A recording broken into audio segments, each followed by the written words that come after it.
प्रिय मित्रों, यीशु अपना आम जीवन प्रारंभ करने से पहले 40 दिन का उपवास और प्रार्थना में मग्न होकर स्वयं को तैयार करते हैं और इसके अंत में शैतान उन्हें प्रलोभित करता है। मत्ती और लूका यीशु के 3 प्रलोभनों का वर्णन करते हैं। ये है पत्थर को रोटी बनाना, मंदिर की मीनार से कूदना और शैतान की आराधना करना। यह क्रम मत्ती का है। लूका के अनुसार दूसरा प्रलोभन तीसरे स्थान पर आता है और तीसरा दूसरे स्थान पर। मत्ती का क्रम ज़्यादा अच्छा लगता है। हमारा मनन इसी क्रम के अनुसार होगा। काम किए बिना रोटी कमाना, मेहनत किए बिना नाम कमाना, सृष्टा को याद किए बिना सृष्टि पर अधिकार करना साधारण मनुष्य के 3 प्रलोभन है। संत मत्ती रचित सुसमाचार में वर्णित प्रभु यीशु की 3 परीक्षाओं पर हम मनन करें। परीक्षाओं का संदर्भ देखें। प्रभु को भूख लगी। भूख कई प्रकार की होती है। धन कमाने की भूख, नाम कमाने की भूख, प्यार की भूख, ये सिलसिला लंबा है। भूख एक मायने में अच्छी है, लेकिन वो अनेक प्रलोभनों का कारण भी बन सकती है। यीशु के सामने जो 3 प्रलोभन थे, वे मनुष्य की 3 प्रबल आवश्यकताओं से गहरा संबंध रखते हैं। पहला प्रलोभन जीवन निर्वाह के लिए आवश्यक जरूरी चीजों से संबंधित है। दूसरा प्रलोभन दूसरों के सामने पहचान या नाम साबित करने का है। और तीसरा प्रलोभन संपत्ति और सत्ता पाने संबंधी है। ये तीनों एक हद तक जायज आवश्यकताएं हैं, लेकिन इन्हें पाने के लिए उनके तरीके या मार्ग गलत हो सकते हैं। मनुष्य को अपनी आवश्यकताएं पूरी करने के लिए युक्तिपूर्ण तरीके से कड़ी मेहनत करनी पड़ती है। जीवन भर कठोर परिश्रम करते हुए तुम अपनी जीविका चलाओगे। यह सजा की अपेक्षा प्रकृति का नियम है। व्यक्ति या परिवार या समाज की प्रगति और विकास के पीछे कठोर परिश्रम होता है, लेकिन यह सर्वसम्मत शैली त्याग कर चोरी, रिश्वत, जमाखोरी, लूटपाट, हेरा फेरी आदि गलत मार्गों से आवश्यकताओं की पूर्ति करे तो वो सही नहीं है। जब कोई व्यक्ति गलत तरीके से धन कमाता है तो वो अनेक लोगों को दुख व परेशानियों में डालता है और स्वयं की इज्जत मिट्टी में मिला देता है।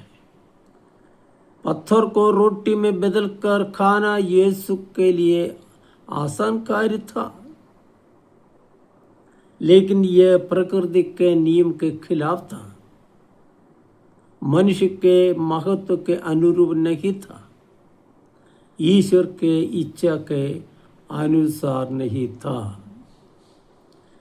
गलत तरीकों से शरीर की वैकारिक आवश्यकताओं को पूरा करना भी इसी श्रेणी में आता है। विवाह के पवित्र बंधन को अपवित्र करने वाले ऐसे कार्यों से कुटुंब ही मिट जाता है।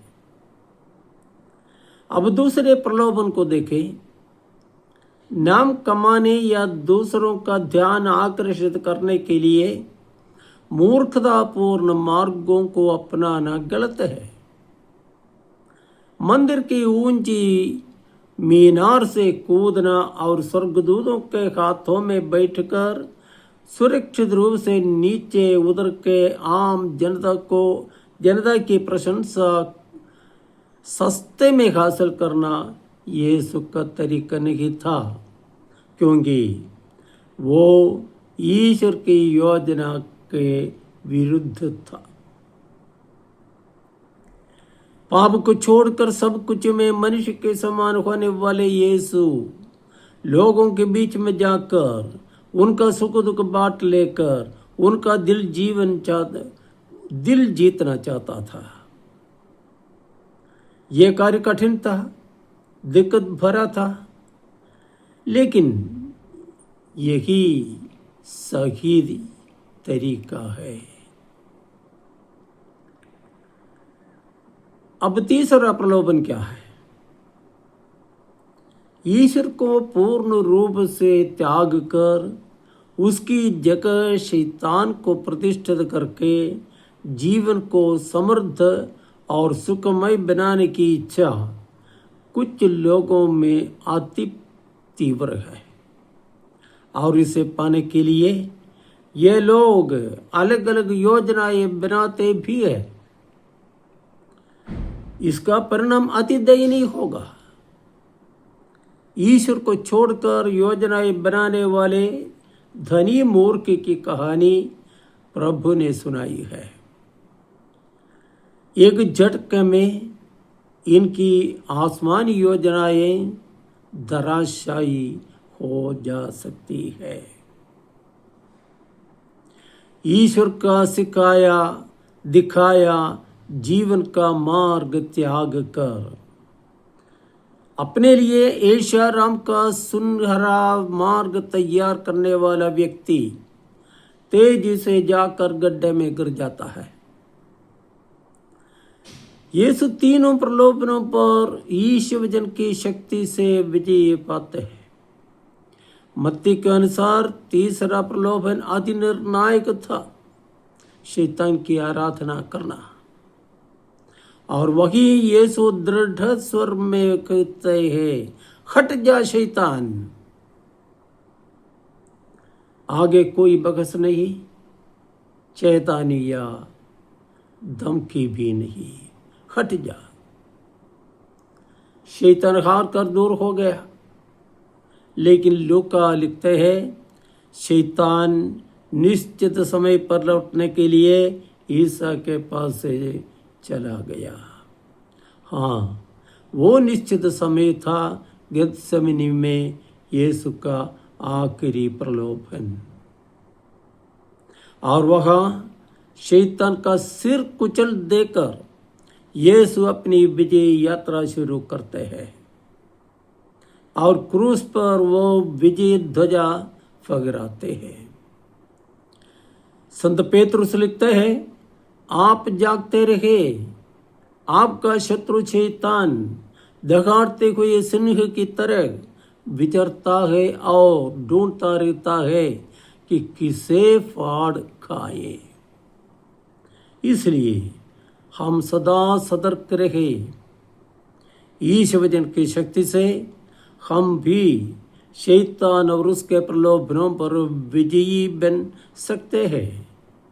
हम नम्रता से इस कृपा के लिए विनती करें। जय यीशु।